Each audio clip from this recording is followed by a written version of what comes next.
서울 한강변 체육관. 수많은 태극기와 국제대회 메달이 벽면을 장식한다.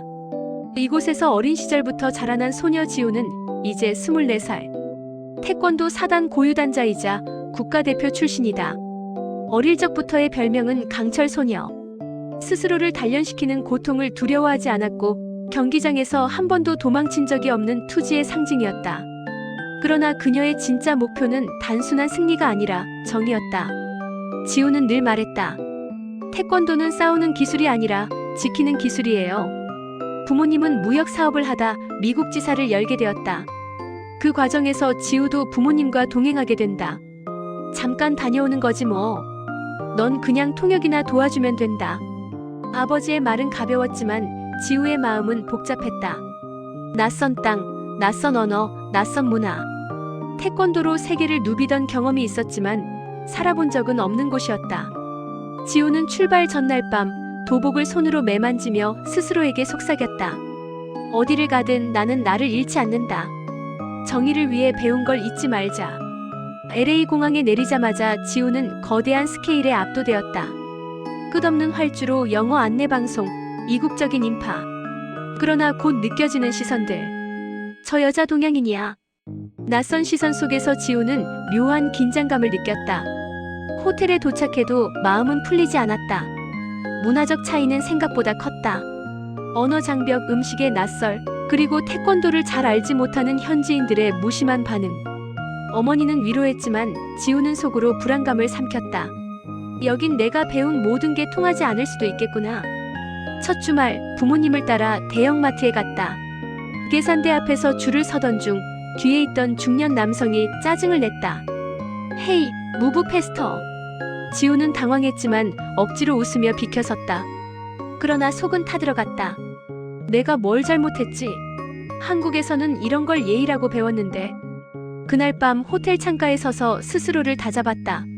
문화는 다르지만 정의는 같아야 해. 옳은 건 옳고 그른 건 그르다. 어디서든. 며칠 뒤 부모님은 비즈니스 미팅에 참석했고 지우는 홀로 마트를 다시 찾았다. 햇살이 뜨겁게 내리쬐던 오후, 마트 주차장에서 지우는 이상한 장면을 목격한다. 어린아이 한 명이 낯선 남자 두 명에게 팔을 잡힌 채 억지로 차 쪽으로 끌려가고 있었다. 아이의 입은 막혀 있었고 눈은 두려움으로 가득했다. 주변 사람들은 상황을 제대로 인지하지 못한 채 그냥 스쳐 지나가고 있었다. 지우의 심장이 쿵 하고 내려앉았다. 설마 납치. 그녀의 손이 본능적으로 허리에 메고 있던 운동복 끈을 움켜쥐었다. 지우의 눈빛이 바뀌었다. 태권도 국가대표 시절 상대의 움직임을 읽던 그 눈빛. 싸움의 예고가 아니라 정의의 시작을 알리는 눈빛이었다. 지우는 미국이라는 낯선 땅에서 처음으로 정의가 시험대에 오르는 순간을 맞이하게 된다. 그녀가 선택할 행동은 단순한 대응이 아니라 앞으로 펼쳐질 거대한 사건의 서막이었다. 지우는 마트 주차장 그늘과 햇빛의 경계선에 멈춰섰다. 멀찍이서 보니 남자 둘이 아이의 겨드랑이와 손목을 각각 붙잡고 있었다. 아이의 캡 모자는 뒤집혀 눈을 반쯤 가렸고 신발 한 짝은 질질 끌렸다. 아이의 입가에는 테이프가 어설프게 붙어 있었는데 남자 중 한 명이 서둘러 떼어내려다 주변 눈치를 보곤 다시 모자로 가렸다. 지우는 우선 비폭력적 개입을 택했다. 또박또박 그러나 단호하게 영어로 말했다. Excuse me. Is everything okay? Is he your child? 어설픈 미소로 고개를 끄덕이는 남자. Yeah. Our nephew. He is tired. 그의 소나기는 아이의 손목에서 흰 자국이 생길 만큼 깊었고 아이는 고개를 좌우로 작게 흔들었다. 아니라는 신호였다. 지우는 눈을 잠깐 감았다 뜨며 시야를 넓혔다. 주차 블럭 차의 도어 손잡이 위치, CCTV, 뒤에서 걸어오는 카트 행렬, 바닥에 굴러있는 아이의 신발 한 짝. 그리고 가장 중요하게 아이의 호흡 패턴. 억눌린 숨이 짧고 가빴다. Please release his wrist. YOURE hurting him. Mind your own business. 남자의 음성은 잠겨 있었고 눈동자는 좌우로 빠르게 흔들렸다. 그때 다른 남자가 차의 슬라이딩 도어를 열었다. 안쪽에는 아동용 카시트가 없었다. 대신 빈 담요와 덮개, 그리고 서둘러 덮어 씌울 수 있는 보자기 같은 게 놓여 있었다. 지우의 판단은 끝났다. 지우는 아이와 가까운 쪽 남자에게 반박자 빠르게 접근했다. 오른손을 낮게 내리며 아이 손목을 잡은 남자의 손등 위로 손날목치기를 정확하게 떨어뜨렸다. 목표는 강타가 아니라 신경 반응으로 손가락을 열게 하는 것. 남자의 손이 반사적으로 풀리는 틈에 지우는 아이의 어깨를 지렛대처럼 당겨 자기 뒤로 숨겼다. 같은 순간 다른 남자가 옆차에 기대던 허리를 떼며 돌진했다. 지우는 왼발을 반발 뒤로 빼며 바깥맞기로 팔이 얼굴에 닿기 전에 궤도를 밀어냈다. 팔의 궤도가 흐트러지는 찰나 지우의 앞차기가 남자의 복장 중앙 명치 아래를 찔렀다. 짧고 깊게 남자의 몸이 컥하고 접히며 반보 뒤로 밀렸다. 아이를 차와 반대 방향으로 밀어내며 런 투 더 카트 레이디 나우 라고 외쳤다. 아이는 뒤뚱이며 카트를 밀던 직원 쪽으로 달려갔다. 직원의 놀란 표정이 보였다. 첫 남자가 욕설을 내뱉으며 와인병이 들어있던 장바구니를 휘둘렀다.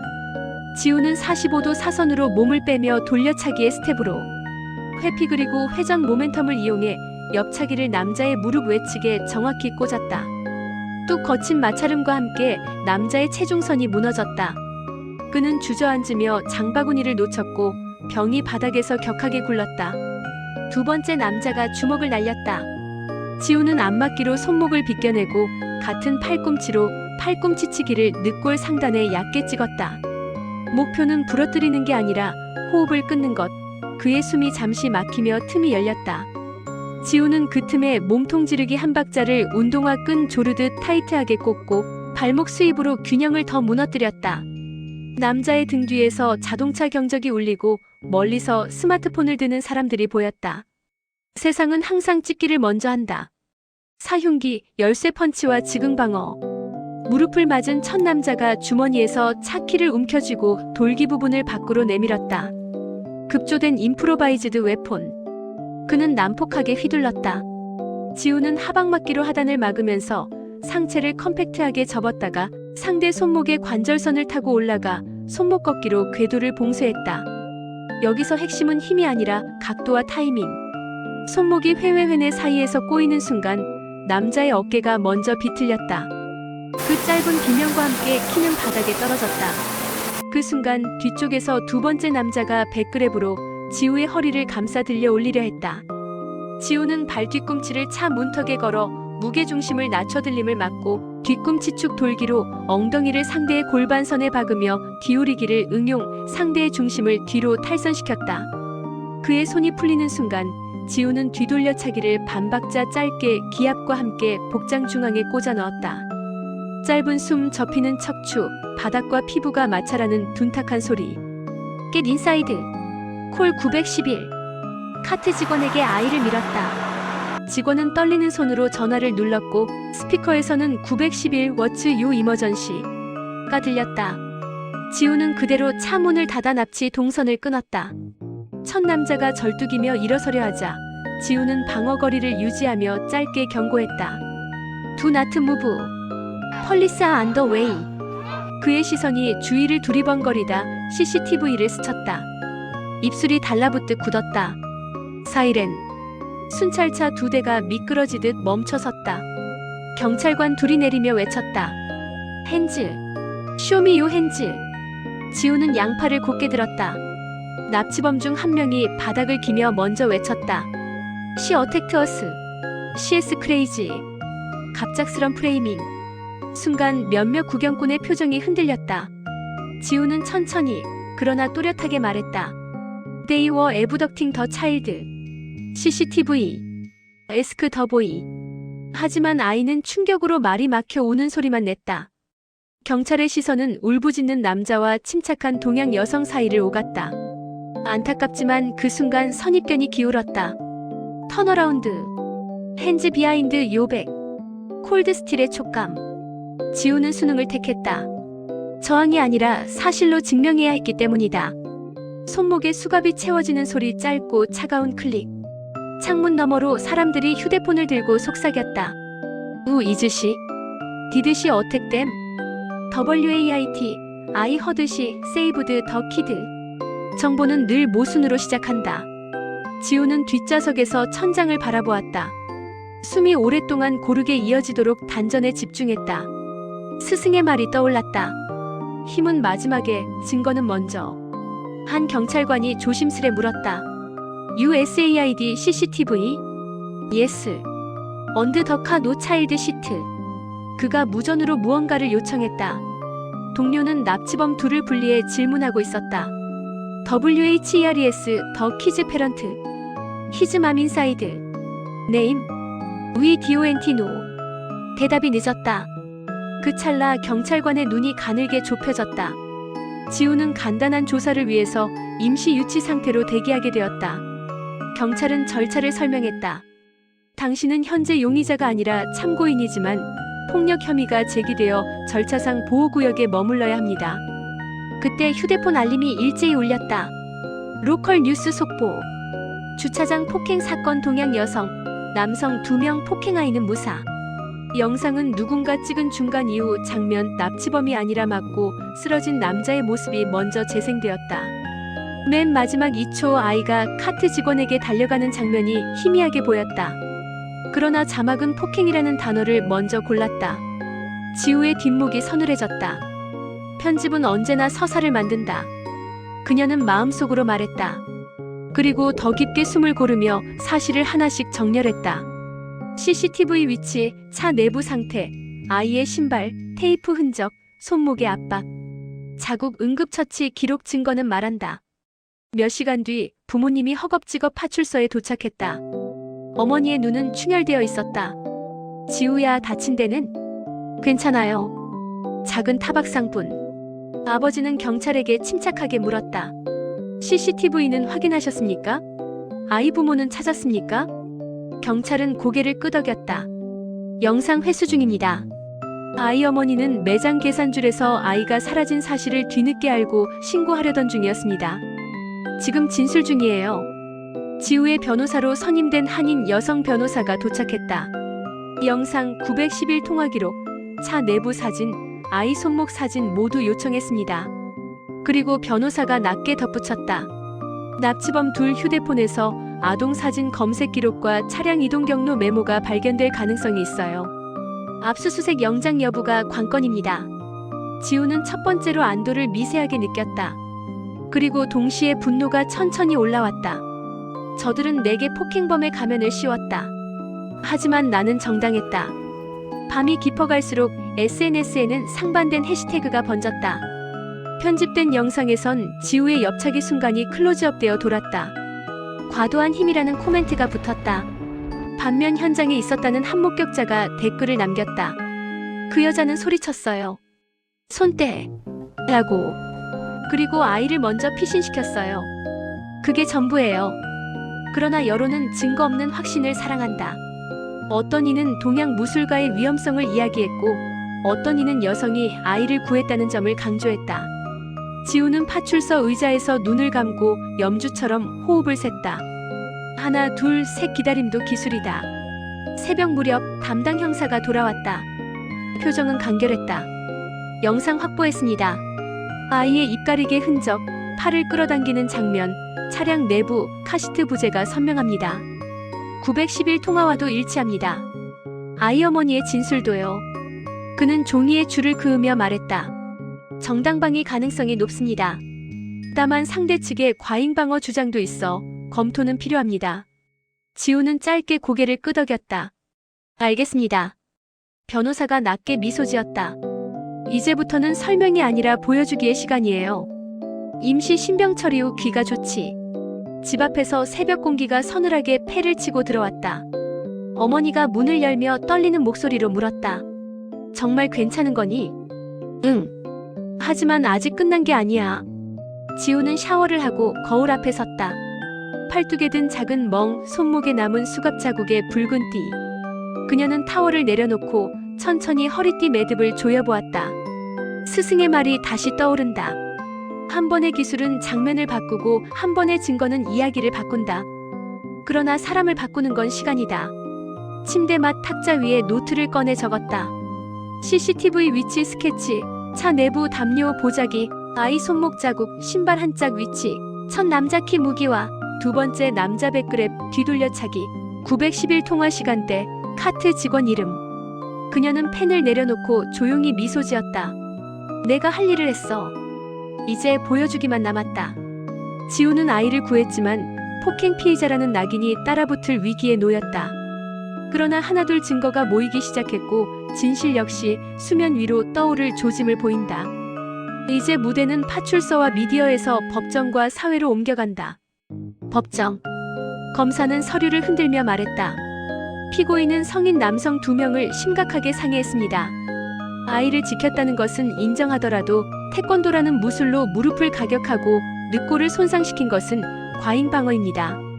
지우는 차분히 앉아 있었지만 속은 불타고 있었다. 변호사가 일어나 반박했다.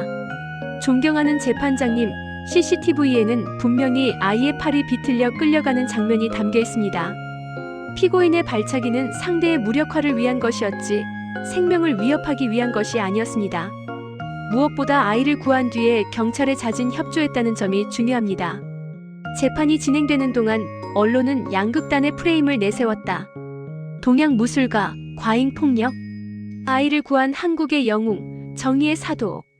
SNS에서는 해시태그 전쟁이 벌어졌다. 유튜브에는 지우의 경기 장면이 퍼졌다. 이 여자가 국가대표였다고. 저런 발차기를 일반인이 맞으면 치명적이지 않나? 그러나 동시에 아이를 구한 게 핵심이다라는 목소리도 점점 커졌다. 그리고 결정적인 날, 마트 주차장의 CCTV 풀 영상이 언론에 공개되었다. 처음부터 끝까지 이어진 장면. 아이의 입에 붙은 테이프 흔적, 납치범들이 아이를 차로 밀어넣으려는 모습, 그리고 지우가 아이를 자신의 뒤로 숨기며 싸우는 장면이 명확히 드러났다. 특히 아이가 카트 직원에게 달려가 안기며 울부짖는 장면은 시청자들의 마음을 뒤흔들었다. Save me please. 아이의 떨리는 목소리는 더 이상의 논란을 허용하지 않았다. 언론은 방향을 바꿨다. 지우 아이를 구한 태권도 영웅. 여론은 급속히 지우 쪽으로 기울기 시작했다. 수사 결과 2명의 남자는 이미 아동 인신매매 전과가 있었다. 그들의 휴대폰에서 수십 장의 아동 사진이 발견되었고 차량 내부에서는 수갑과 족쇄까지 나왔다. 뉴스 앵커는 단호하게 말했다. 만약 지우 씨의 개입이 없었다면 피해 아동은 되돌릴 수 없는 위험에 처했을 것입니다. 재판정의 공기는 완전히 바뀌었다. 검사조차 서류를 내리고 잠시 말을 잃었다. 미국 전역에서 지우를 칭송하는 목소리가 터져나왔다. 이건 정당방위 그 이상이다. 영웅적 행동이다. 만약 내 아이였다면 나도 지우에게 무한한 감사를 느꼈을 것이다. 인터뷰 요청이 쏟아졌고 SNS에는 저스터스 바이 태권도라는 구호가 퍼졌다.